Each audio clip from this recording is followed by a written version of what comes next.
আবৃত্তি করছি কবি সুকুমার রায়ের লেখা জীবনের হিসাব কবিতাটি।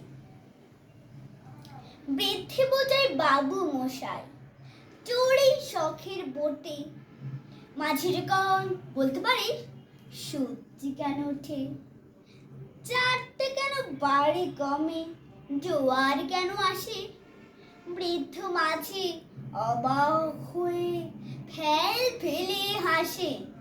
বাবু বলেন সারা জনম মরলে রে তুই খাটে, জ্ঞান বিনা তোর জীবনটা যে চারি আনায় মাটি।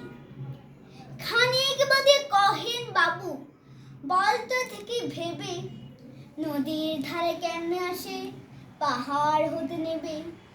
বলতো কেন লবণ পোড়া সাগর ভরা পানি, মাঝি সে কয় আরে মশাই অত কি আর জানি।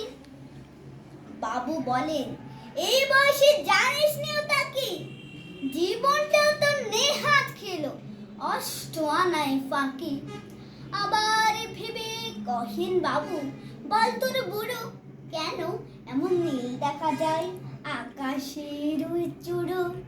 বল তো দেখি সূর্য চাঁদে গ্রহণ লাগে কেন। বৃদ্ধ বলেন আমায় কেন লজ্জা দেশেন হেন। বাবু বলেন বলবো কি আর বলবো তোরে গীতা, দেখছি এখন জীবনটা তোর 12 আনায় বৃথা। খানিক বাদে ঝড় উঠেছে, ঢেউ উঠেছে ফুলে। বাবু দেখেন নৌকা খানি ডুবলে বুঝে তুলে। মাঝির কন এ কি আপদ ওরে ও ভয় মাঝি, ডুবল নাকি নৌকা এবার মরবো নাকি আজি। মাঝি শুধায় সাঁতার জানো, মাথা নাড়েন বাবু। মূর্খ মাঝি বলে মশাই এখন কেন কাবু। বাঁচলে শেষে আমার কথা হিসেব করো পেছে, তোমার দেখি জীবন খানা 16 আনায় মিছে। ধন্যবাদ।